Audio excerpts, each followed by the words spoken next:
cada vez vas a encontrar menos personas sinceras.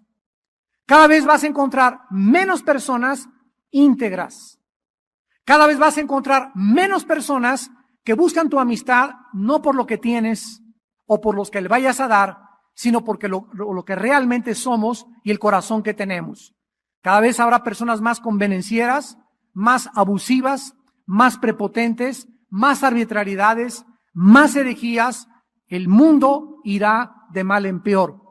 En ninguna parte de la Biblia nos muestra que habrá un avivamiento mundial antes de la venida de Cristo. Todo lo contrario, la apostasía comenzará a reinar. El amor entre los cristianos se va a enfriar. Y todo esto formará parte de la prueba de si tú y yo somos verdaderamente hijos e hijas de Dios. La Biblia dice, pues, que la maldad del mundo, la presión del mundo, el odio del mundo contra las cosas de Dios va a ir en aumento. Y todas estas cosas servirán para probar y refinar nuestro carácter delante de Dios. Veamos esta verdad en el libro de Apocalipsis, porque tanto el apóstol Juan como Mateo coincidieron en la persecución de la iglesia de manos del anticristo. Dice Apocalipsis capítulo 13, versículo 7, hablando del anticristo. Y se le permitió hacer guerra contra los santos y vencerlos. Desde luego que esto se refiere físicamente. O sea, Dios ha permitido en diferentes épocas de la historia que emperadores o dictadores o gobernantes persigan a la iglesia, y Dios ha permitido que la iglesia sufra de manos de estas personas. Recordamos los primeros 350 años de la iglesia de Jesucristo, que fueron objeto del odio de más de 10 emperadores romanos, que los masacraron, los persiguieron. Recordamos los 500 años de la Inquisición española, dirigida por Fray Torquemada, o por el virrey Torquemada, que colgaron, estrangularon, quemaron vivos, los acostaban sobre su orín, sobre sus excrementos, los hacían antorchas vivas a los cristianos porque no estaban sujetos a Roma ni al Vaticano. 500 años persiguieron en el nombre de Dios a la iglesia de Jesucristo. Y la última persecución que hemos visto fue la de los judíos en tiempos de Hitler, 1943-1945, donde 6 millones de judíos, solo por el hecho de ser judíos, fueron masacrados, torturados, asesinados y depravados de sus bienes en los hornos crematorios y por el sistema de los nazis. Y la Biblia nos anuncia que viene una persecución aún mayor contra los judíos y también ahora contra el pueblo que se dice seguidor de Jesucristo.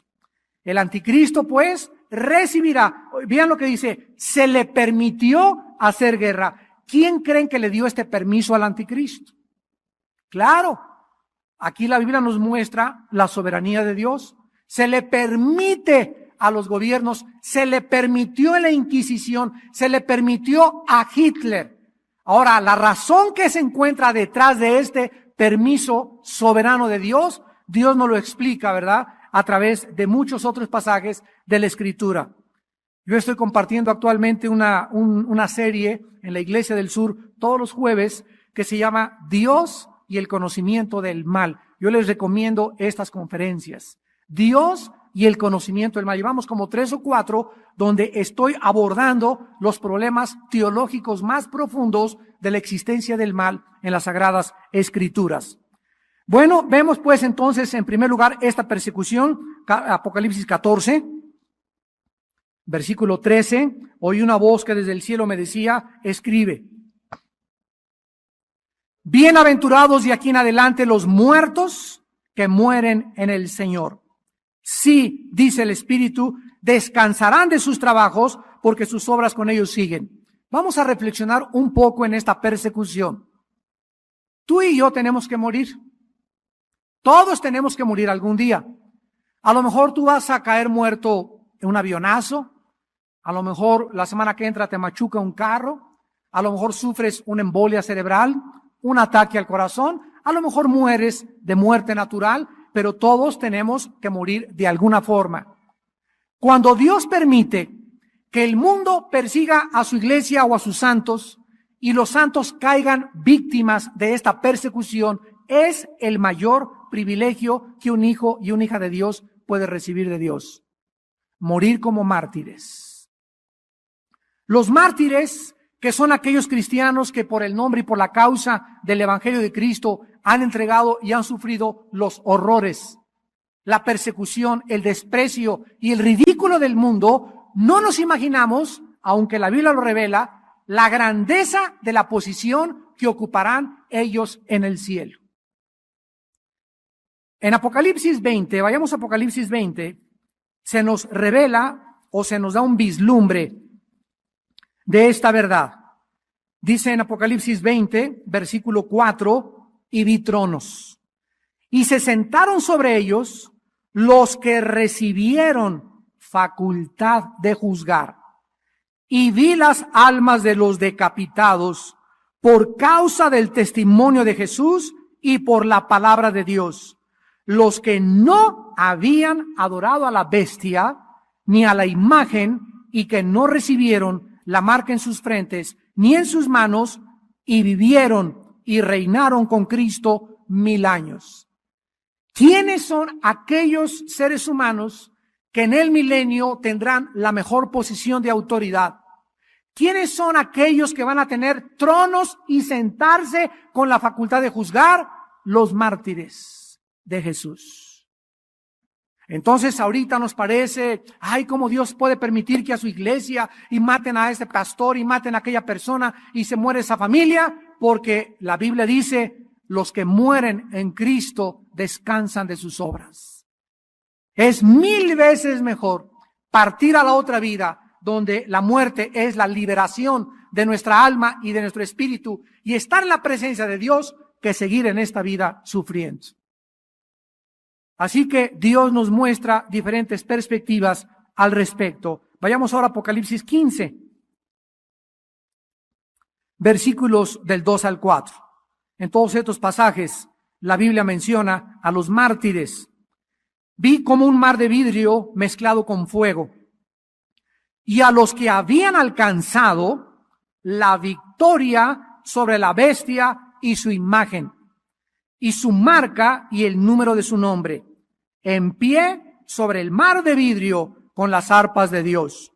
Y cantan el cántico de Moisés, siervo de Dios, y el cántico del Cordero, diciendo, grandes y maravillosas son tus obras, Señor Dios Todopoderoso. Justos y verdaderos son tus caminos, Rey de los santos.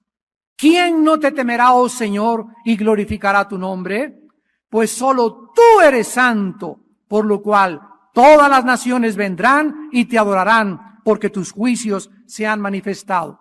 Vemos a esta gran compañía de mártires que morirán, que fueron odiados y perseguidos por el anticristo en el cielo, cantándole y reconociendo cósmicamente la justicia y la santidad de Dios. Justos y verdaderos son tus caminos, oh Rey de los santos. ¿Quién no te temerá? ¿Y quién no podrá inclinarse delante de ti? Esta es la descripción que la Biblia nos muestra de la iglesia de Jesucristo. Ahora retrocedamos al libro de Daniel, escrito 600 años antes de que esto se escribiera. Porque Daniel, en el capítulo 7, es de los primeros profetas que escribieron acerca del levantamiento del cuerno pequeño, como le llama Daniel al anticristo, y de la persecución del pueblo de Dios durante el reinado del último dictador mundial. Dice Daniel capítulo 7, versículo 21, y veía yo que este cuerno hacía guerra contra los santos y los vencía. Lo mismo que escribió Juan 650 años después de Daniel. Se le permitió hacer guerra contra los santos y vencerlos. Daniel capítulo 8, versículo 24. Y su poder, está hablando del anticristo también, se fortalecerá. mas no con fuerza propia. O sea, es Satanás el que le dará el poder al anticristo y la fuerza que tendrá. Y causará grandes ruinas y prosperará y hará arbitrariamente. Y destruirá a los fuertes y al pueblo de los santos. Vemos pues que tanto Daniel como el Señor Jesucristo, como el apóstol Juan, profetizaron que se acerca el tiempo en la que el mundo adorará al anticristo, se inclinará ante este dictador mundial y el odio del mundo se volverá contra aquellos que siguen la verdad. Si hace 2000 años en una cruz el mundo odió a Cristo y el mundo crucificó a Cristo, ¿qué no harán también con los discípulos de Cristo? En Juan 15 Cristo dijo, si a mí me aborrecieron, a ustedes también los van a aborrecer. Quiero preguntarte antes de pasar al segundo evento en Mateo 24, ¿estás tú actualmente siendo perseguido o perseguida, ridiculizado o ridiculizada por algún miembro de tu familia o amistades por el hecho de que eres cristiano o de que eres cristiana? ¿Eres objeto de persecución, de burlas y de mentiras y calumnias porque el testimonio que tú tienes es tan fuerte que la gente a tu alrededor rechaza inclusive tu amistad por el hecho de que eres cristiano?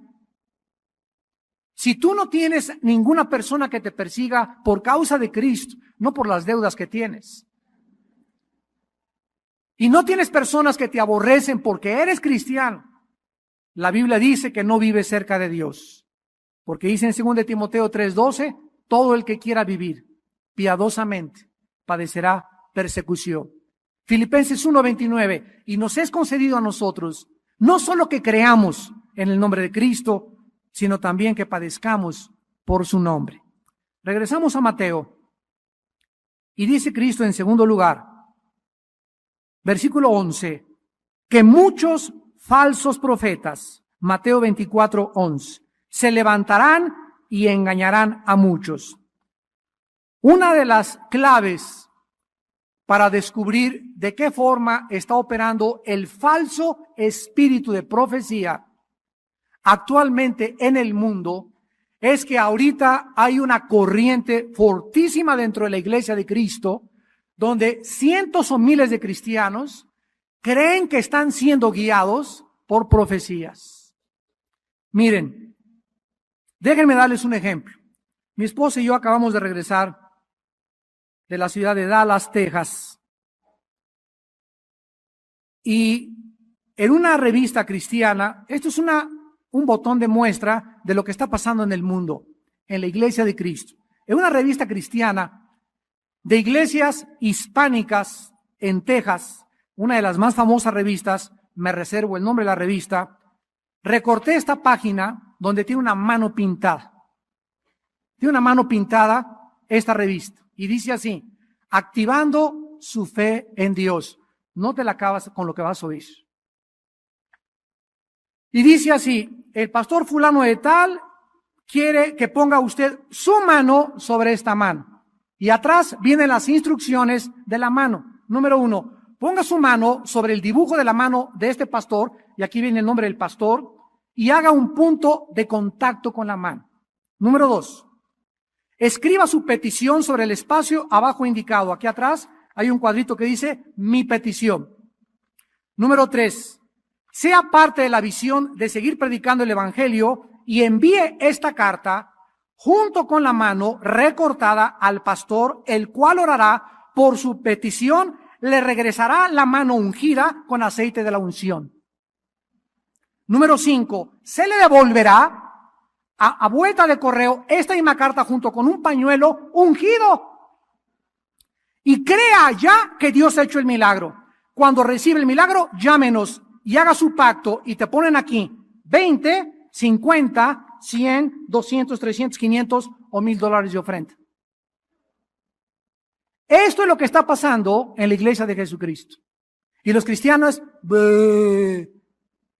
mandan sus ofrendas, se creen estas cosas. Ayer veníamos en la carretera mi esposa y yo oyendo el radio, una estación cristiana. Ahí les encargo todo lo que decía. Escuchen lo que decía el pastor.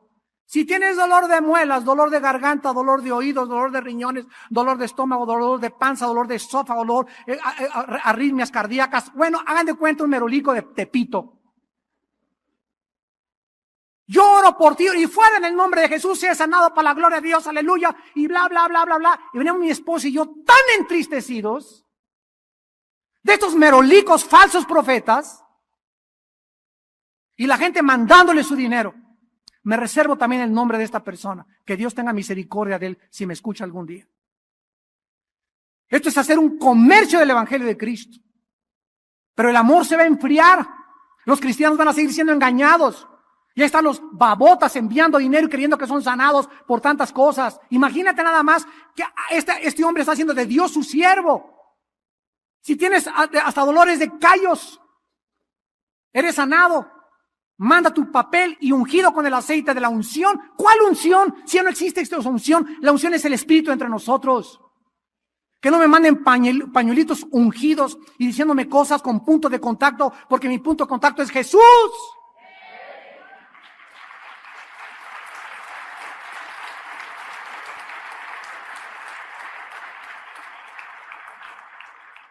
Miren ustedes en el libro de Zacarías, para que no te vayas lejos, está antes de Malaquías. Malaquías está antes de Mateo. En Zacarías 13, el Espíritu profetizó esto, igual que Cristo, de los falsos profetas, que llenarían la iglesia y se infiltrarían dentro de nosotros. Dice Zacarías 13, versículo del 2 al 5, escuchen qué terrible profecía.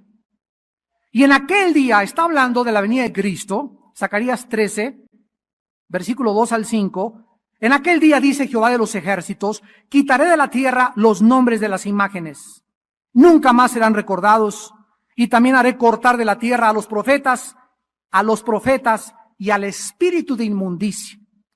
Y acontecerá que cuando alguno profetizare aún, le dirá su padre y su madre que lo engendraron, no vivirás, porque has hablado mentira en el nombre de Jehová, en el nombre de Jehová.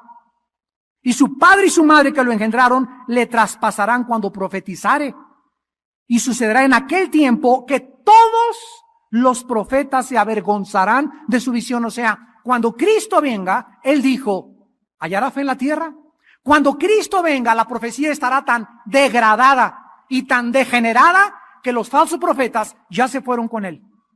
Y se quedaron los falsos profetas engañando a aquellos que no recibieron el amor de la verdad para ser libres. Acontecerá que todos los profetas se avergonzarán de su visión cuando profetizaren y nunca más vestirán el manto velloso para mentir. Ya está la preparación en este tiempo que vivimos de la iglesia. ¿Cómo podrás tú distinguir cuando alguien en el radio, en la televisión, una revista que lees, es verdad? La única cosa que tenemos para distinguir y discernir entre el espíritu de verdad y el espíritu de error es el Espíritu Santo. O sea que tienes que ser lleno del Espíritu Santo para tener esta capacidad de discernir entre lo que es real y lo que es falso, el blanco y el negro, la verdad y la mentira. Y si tú no tienes esta capacidad de ser lleno del Espíritu Santo, vas a ser engañado. Y ahí están en Texas y tal vez en muchas partes también de California, las iglesias hispanas, los hermanos, mi esposo y yo estamos tristes porque los hermanos que mandan sus ofrendas y que creen a estos merolicos de la palabra de Dios son personas y cristianos ignorantes de la Biblia, de la doctrina de la palabra de Dios. Porque ya no se predica la palabra de Dios, ya no hay doctrina casi en ninguna iglesia. Y como son ignorantes, caen fácilmente por su ingenuidad en el error y en la mentira del enemigo. Cristo dijo, se levantarán falsos profetas y engañarán a muchos, y muchos por haberse multiplicado la maldad, el amor se enfriará. En tercer lugar, el surgimiento de la maldad es interesante, porque la palabra maldad, apúntalo ahí en Mateo 24:2, es la palabra griega anomia, que significa sin ley. Es un prefijo que significa sin, y nomia o nomos es ley. Ateo, sin Teos, Dios, Dios. Ateo es sin Dios. Anomia es sin ley. Entonces se va a multiplicar la rebelión. La rebelión de los seres humanos contra la autoridad. Miren ustedes, Dios cuando nos creó y cuando creó a Satanás y a todas las criaturas que ha creado, Dios le puso restricciones a sus criaturas.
Restricciones son delimitaciones, son fronteras, porque no somos dioses para hacer lo que querramos. No somos autónomos, somos libres, pero no autónomos. Autónomo significa que yo me gobierno a mí mismo. Y la autonomía es un pecado muy grande contra Dios, porque Él es el único ser autónomo que no le da cuentas a nadie. Yo soy una criatura, no soy autónomo, soy libre, pero no para hacer el libertinaje de mi libertad y hacer lo que me da la gana. Tengo restricciones, tengo limitaciones, y desde que nacemos con ellas. Observen, cuando estabas en el vientre de tu madre, y yo también, nacimos encerrados. Ahí estábamos 9 meses, rodeados como en una cárcel, nadando en el líquido, ¿verdad? Ni un biótico, y nos sacaron del vientre de nuestra madre y nos ponen en otra cárcel, en una cuna. Con barrotes por todos lados. Desde que nacemos, ¿qué cosa? Restringidos, limitados, con fronteras. Creces y no hagas esto, no te metas los dedos a la nariz, come bien, no agarres el tenedor, y continuamente estamos siendo ordenados, corregidos, exhortados, hasta que llegamos a una edad de 18, 19 años, que si en esa edad de 18, 19 años, tú no aceptaste la autoridad de tus padres y de tus maestros, entonces sufrirás por tu rebelión. Porque ningún ser humano puede existir en este mundo sin que alguien no le tenga que decir algo, llamarle la atención o exhortarlo. A mi esposa, Dios me da la autoridad de yo ser su exhortador, y si ella me escucha, ¿verdad?, es bendecida. Dios le da a mi esposa la calidad de exhortarme a mí, yo debo reconocerla a ella y exhibir su exhortación. Las ovejas con sus pastores, los alumnos con sus maestros, los ciudadanos con la policía y las autoridades civiles. ¿Qué está pasando en México?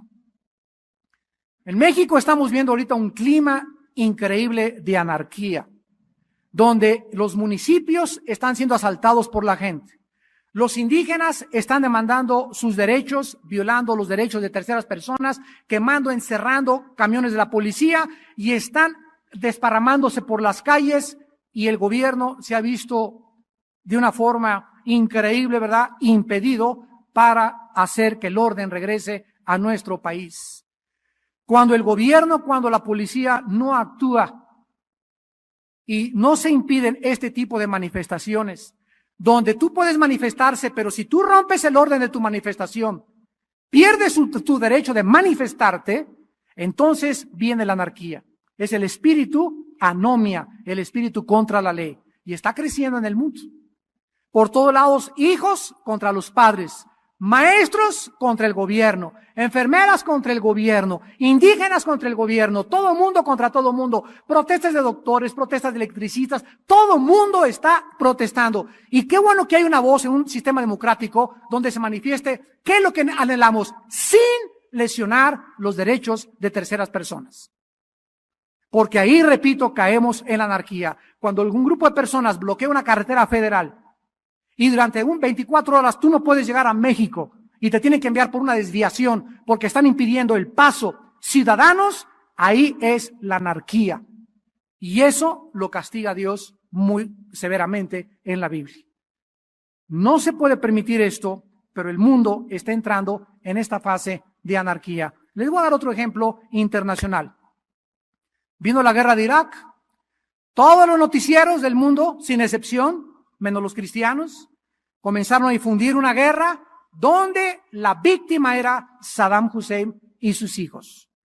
Los agresores, los invasores, los yanquis, los violadores de la libertad eran los americanos y los ingleses que fueron a invadir, no a liberar, a invadir a Irak. Pasó el tiempo, vino la liberación del pueblo de Irak y surgió un escritor famoso que se llama Mario Vargas Llosa de Perú. Ayer terminó en el periódico Reforma todos sus reportajes de la guerra de Irak. Y durante todo este tiempo, como no encontraron armas de destrucción masiva, porque era lo que el mundo quería que encontraran, atacaron y siguen atacando y dándole duro a Estados Unidos, a Inglaterra, a Australia y los países que se manifestaron acordes a esta liberación del pueblo de Irak, porque no les interesaba a los iraquíes, les importaba encontrar las armas. Este escritor, Mario Vargas Llosa, peruano, famoso, Premio Nobel de Literatura, sacó 7 reportajes en el periódico Reforma, ayer fue el último, donde narra las atrocidades y los crímenes que hizo Saddam Hussein con su pueblo. Escucha, dice Mario Vargas Llosa que Hussein mató más personas que José Stalin en Rusia. Se calcula que fueron más de 7 millones de iraquíes los que murieron desde 1988 al 2003 de manos del régimen del partido Baath de Saddam Hussein. Narra los campos que han encontrado con miles y miles de cadáveres y los sobrevivientes, lo que le contaron a las Naciones Unidas, los testimonios, y este escritor no es cristiano. Pero para que el mundo cobre conciencia, ¿qué importa que hayan encontrado o no hayan encontrado? Los angelitos de Hussein, gracias a Dios que quién sabe dónde están ahorita, ya los mataron, ¿verdad? Uday y Usay, los hijos de Hussein, violaban a las niñas menores de 11 y 10 años de edad. Era su hobby. Y llegaban a un partido de fútbol o llegaban a una fiesta y les gustaba una niña, no jóvenes, niñas. Así de depravados y degenerados eran. Y mandaban a sus secuaces, los guardianes, guardaespaldas, a que trajeran a la niña. Y si los papás les impedían que se llevaran a la niña, mataban a toda la familia. Por eso llegaron los americanos y eran los ingleses y los australianos ahí a Irak y estaban todos aterrorizados. No, patroncito Hussein es el patrón. ¿Por qué? Porque estaban controlados por el temor. Nadie quería hablar ni decir la verdad. Pero conforme el mundo está viendo que está habiendo más libertad,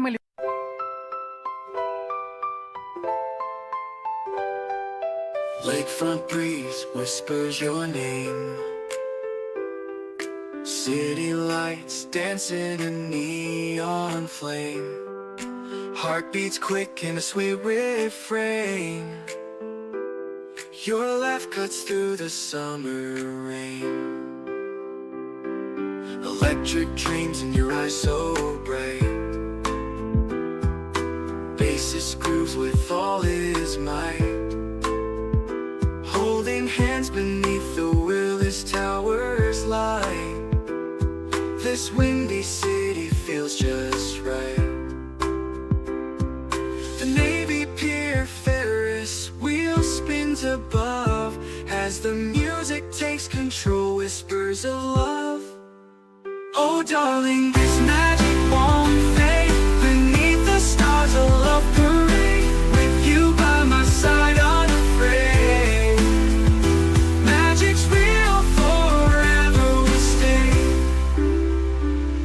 Guitar solo sings sweet serenade. Your voice is honey, love sweet parade. Chicago blues melt away the shade.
Chicago night forever will hold.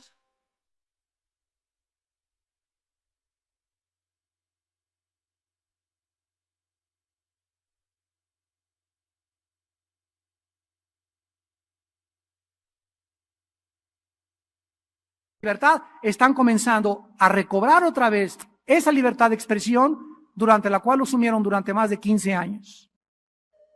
Si yo hubiera sido iraquí, hubiera sido yo mexicano, gracias a Dios que en México jamás hemos atravesado algo semejante. Pero ellos gritaban y decían, ¿por qué antes nadie nos hizo caso y nos vino a liberar? ¿Por qué? ¿Por qué el mundo no oyó nuestro clamor? ¿Por qué el mundo no sabía que estábamos amenazados?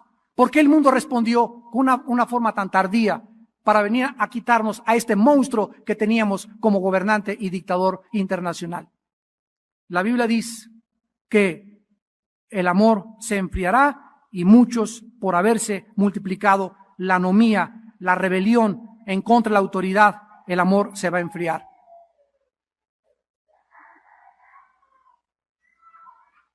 En tercer lugar, en 2 de Tesalonicenses capítulo 2, el apóstol Pablo describe por qué esta maldad, o explica por qué esta maldad se va a manifestar. Ustedes saben que actualmente, si Dios quitara el Espíritu Santo o la iglesia de Jesucristo del mundo, la maldad se desbordaría como un dique que está conteniendo miles de toneladas de agua e inundaría totalmente el mundo completo. Esto sucedió en los tiempos del diluvio universal. La maldad era tan grande en tiempos del diluvio que nada más 8 personas, Noé, su esposa, sus 3 hijos y las esposas de sus hijos sobrevivieron al diluvio. Esta época, Cristo dijo que como en los tiempos de Noé, sería su segunda venida. Cuando Cristo regrese, la maldad va a estar tan grande que la iglesia se va a comenzar a deshumanizar, el amor se va a enfriar de muchos cristianos y los cristianos van a acostumbrarse a las normas morales del mundo que van a entrar a la iglesia, y en la iglesia ya va a ser normal también que las muchachas anden con el ombligo de fuera, que haya inmoralidad, que en la iglesia haya y se relaje las normas del orden, de la disciplina, que ya haya adulterios baratos, que haya por todos lados prostitución, que no se castigue tampoco ni se discipline a nadie. Esto va a entrar a la iglesia y va a minar la capacidad del testimonio de la iglesia ante el mundo. En 2 de Tesalonicenses, capítulo 2, dice versículo 6, ahora ustedes saben lo que lo detiene. ¿De qué está hablando Pablo? Del poder y el misterio de la maldad. ¿Qué está deteniendo que la maldad no se manifieste como debería manifestarse? Contéstame tú. ¿Qué impide en tu casa que no haya tanto pecado como podría haber? ¿Qué impide en tu escuela, en tu salón de clases, en tu trabajo, que no haya tanta maldad como podría haber? Nosotros. Ustedes son la luz del mundo, dijo Jesús. Y cuando tú dejas de alumbrar en tu salón de clases, en tu trabajo, en el área donde tú te desenvuelves, comienza la maldad a apartarse y estás en una oficina, en un salón de clases donde todos se burlan de Dios, donde todos atacan esto, donde que la evolución, y no hay tu voz que se levante y diga, ¡basta! No es verdad eso. La Biblia dice lo contrario. Basta, cuñado, en mi casa no puedes hacer esto. Basta, tío, tú no puedes entrar a mi casa y hacer esto, ni tener ese lenguaje enfrente de mis hijos. Basta, porque yo soy el padre de familia de esta casa. Basta que esto siga sucediendo con mis hijos y con mi esposa. Basta. Pero cuando, no tengo miedo de mi tío, y tengo miedo de mi cuñado, y tengo miedo de mi pariente, y tengo miedo de mi suegro, etcétera, etcétera, y dejas que entre esa maldad, y que a tus hijos les enseñen groserías, y que les permitan ver vacaciones o películas incoherentes, y que les comiencen a enseñar filosofías o doctrinas ajenas a la Biblia, y tú no hagas nada, te has vendido. Has comprometido tus convicciones. Estás prostituyendo tu llamado. Y no estás viviendo de la forma como Cristo nos invitó a vivir. Dice la Biblia en Filipenses, porque estoy puesto para la defensa del Evangelio, dijo Pablo. En 1 de Pedro 3, el apóstol Pedro escribió: cada uno de vosotros presente defensa con humildad y mansedumbre de la esperanza de vuestros corazones. Si nosotros no estamos alumbrando, si nosotros no estamos deteniendo la maldad, si nosotros no somos una voz en Tlalnepantla, en el Estado de México, en la Cámara de Diputados, en el mundo, entonces ¿quién va a decirles qué es verdad y qué es mentira? ¿Quién les va a decir, este es el camino, anden por él? ¿Quién les va a decir, eso no es verdad, esto es verdad? ¿Quién puede hablar de absolutos cuando es un mundo relativista? Somos nosotros. Dice Pablo, ustedes saben lo que lo detiene, a fin de que a su debido tiempo se manifieste. Porque ya está en acción el misterio de la iniquidad. Solo que hay quien al presente, otra vez, ¿qué cosa? ¿Qué cosa?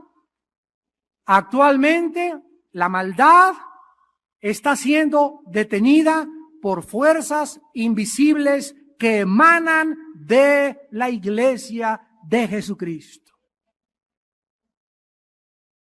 Y nosotros estamos de alguna forma con nuestro testimonio, nuestras conferencias en la televisión, en el radio, la forma como tú vives en tu trabajo, la forma como te expresas, la opinión que damos a nuestros maestros, la forma como intervenimos en la política, en todas las áreas estamos de alguna forma diciéndole a la gente, ese mundo en el que ustedes viven no es el mundo real, hay otro mundo, hay un hombre que murió en una cruz y dio su vida por nosotros y tú tienes que arrepentirte, creer en él y él puede cambiar tu manera de vivir y la de tu familia también.